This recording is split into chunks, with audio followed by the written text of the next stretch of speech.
This video is on Maths Measurement, Week 18.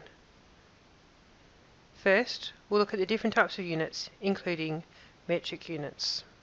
The basic units in the metric system are, for length, the metre, mass, the gram, and volume, the litre. The metre is represented by lowercase m, gram has the symbol lowercase g, and litre has the symbol lowercase l. In front of the units we can put a prefix to make the unit either bigger or smaller. So from our basic unit, if we want to make it bigger, we can add kilo, and a kilo is 1,000 times. So a kilometre is 1,000 metres, a kilogram is 1,000 grams, and a kilolitre is 1,000 litres. That's represented by the symbol lowercase k. And even bigger than that, 1,000 times bigger, is a mega. So a mega is a million of the unit, and it has a symbol uppercase M. So a megalitre is a million litres. We can also make the unit smaller.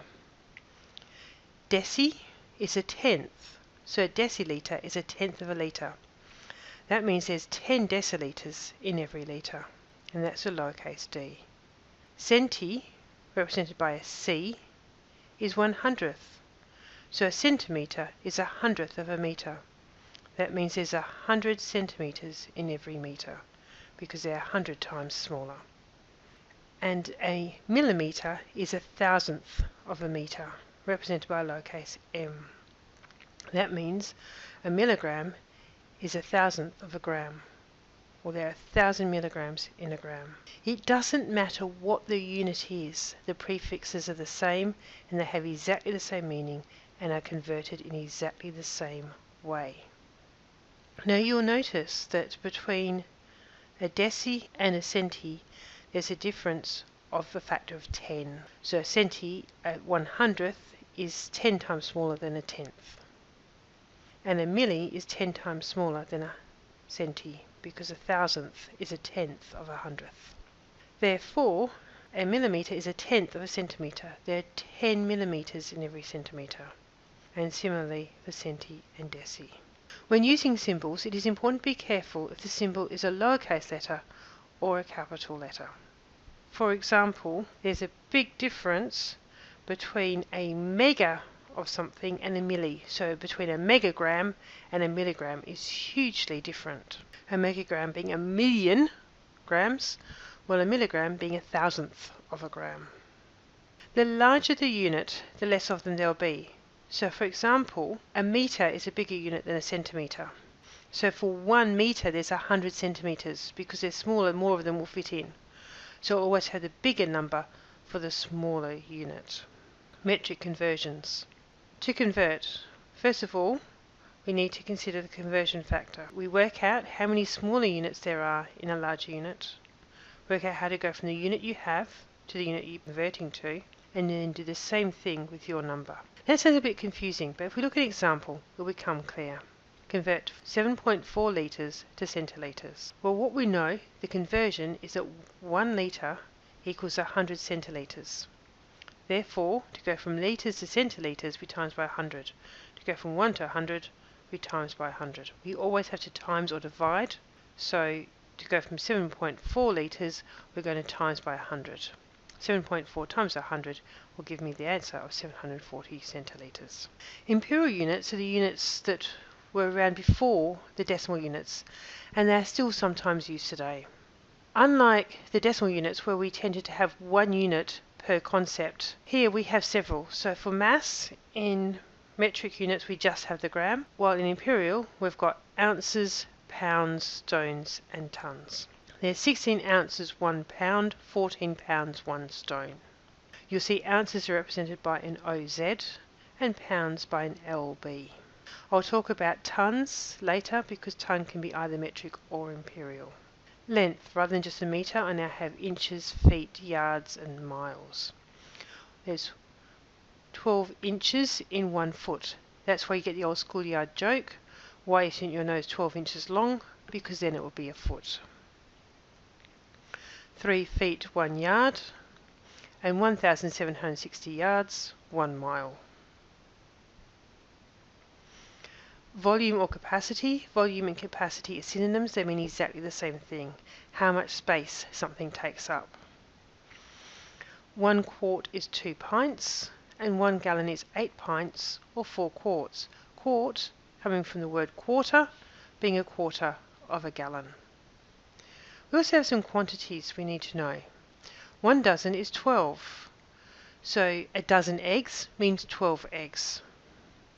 A gross is 12 dozen, or a dozen dozen. That gives me 144, because 12 times 12 is 144. If I've got a dozen egg cartons, each with a dozen eggs in them, I'd have 144 eggs, or 1 gross of eggs. 1 score is 20. So sometimes we talk about 3 score years and 10. 3 score being 3 times 20 is 60, plus 10 is 70. So 3 score years and 10 is 7. And a baker's dozen is 13. Converting measurements happens in exactly the same way with imperial as for metric. So we start by writing what we know, that is the conversion, then working out how to go from the known unit to the unit being converted to, and then doing exactly the same with the number that is being converted. Let's look at an example. Convert 1.5 pounds to ounces. Well, I know that 1 pound is 16 ounces. So to go from pounds to ounces, I times by 16. 1.5 times 16 is 24, so 1.5 pounds is 24 ounces. Sometimes it's really useful to be able to convert between metric and imperial. These conversions are inaccurate as they're approximations. So the larger the numbers being converted, the more inaccurate the conversion will be.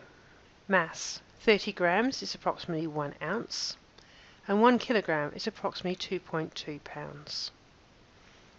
In length, 2.5 centimetres is approximately 1 inch. 30 centimetres is approximately 1 foot. So 30 centimetres is almost exactly 12 inches. 8 kilometres is actually very close to 5 miles. So 1 kilometre is 5/8 of a mile. Looking at volume, 1 litre is approximately 2 pints. You may have seen that on a milk carton.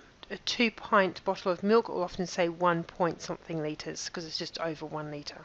And 4.5 litres is approximately 1 gallon. A note on the tonne. The metric tonne is 1,000 kilograms, while the imperial tonne is 160 stones.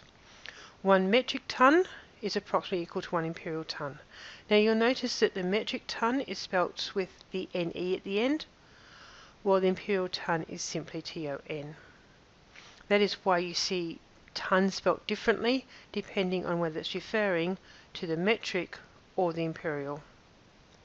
But they're approximately equal. So 1 tonne is approximately equal to 1 tonne. To convert measurements, we do exactly the same as we've been doing so far. We write down what we know, that is conversion.